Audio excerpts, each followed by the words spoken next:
No, and as you ask the question, it kind of makes me contrast my parents, the expectations that they had of me and my brother, and then look at the way I've parented my children and look at the expectations that I've had of them, and contrast how easy it was for me to kind of launch and find a career versus my kids. When we were growing up, there was no question. At 18, you go to college, you go to the military, you're not staying here, right? I mean, it was just very clear. And it really wasn't even spoken. For our kids, they feel like they've got lots of options.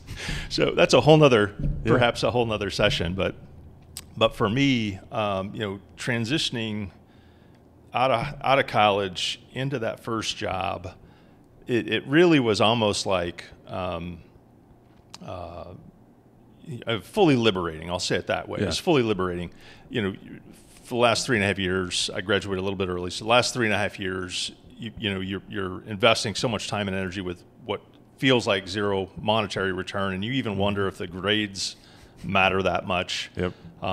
You get an offer, you start in a career. It's such an interesting transition relationally, and then certainly vocationally.